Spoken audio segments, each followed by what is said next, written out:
এখন সুযোগ বুঝে তারা শাহবাগে এসে কোটি কয়েক লোকজন হুমকি দামকিমূলক কথাবার্তা বলে এবং গুপ্ত রাজনীতি করে। এবং সবচেয়ে যে মূল সমস্যাটা, এই যে মুনের ক্ষেত্রে যে ঘটনাটা ঘটল, যে বট বাহিনী, অর্থাৎ এই যাদেরকে অভিযোগ করা হয় যে ছাত্র শিবিরের যে অর্থ দ্বারা যে বট বাহিনী পরিচালিত হয়, তারা আমাদের এই বোনকেও হ্যারাসমেন্ট করতে হবে, হ্যারাসমেন্টের শিকার হবে।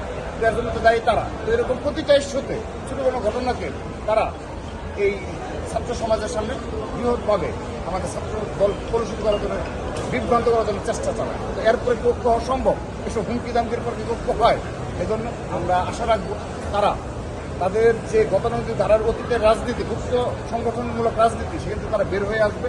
হুমকি দামকিমূলক যে রাজনীতি, হক কাটার যে কালচারের রাজনীতি, হামলার যেখানে তাদের অবস্থান থাকবে, সেখানে ছাত্রলীগের স্টাইলের যে ফেস্টিভ্যালের রাজনীতি, সেগুলো তারা পরিহার করে তারা একদম ধৈর্য সহনশীলভাবে সাধারণ শিক্ষার্থীর মনোভাব বুঝে ছাত্র রাজনীতি করবে, সেই প্রত্যাশা তাহলে